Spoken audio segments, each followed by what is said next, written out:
বরফ ঢাকা সমুদ্র তীরে থাকত দুই পেঙ্গুইন ভাইবোন। চারদিকে শুধু সাদা বরফ, কিন্তু তাদের হৃদয়ে ছিল রঙিন এক স্বপ্ন।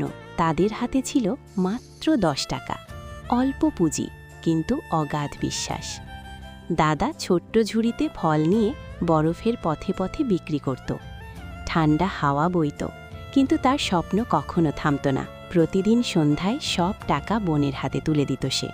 বোন ভালোবাসা দিয়ে প্রতিটি মুদ্রা জমিয়ে রাখত কাঠের ছোট্ট বাক্সে। দিন যায়, মাস যায়, ছোট্ট বাক্স ভরে ওঠে তাদের আশা আর পরিশ্রমে। অবশেষে সেই দিন এলো। সমুদ্রের ধারে খুলে গেল তাদের স্বপ্নের ফলের দোকান। রঙিন ফল আর হাসিতে ভরে উঠল চারপাশ।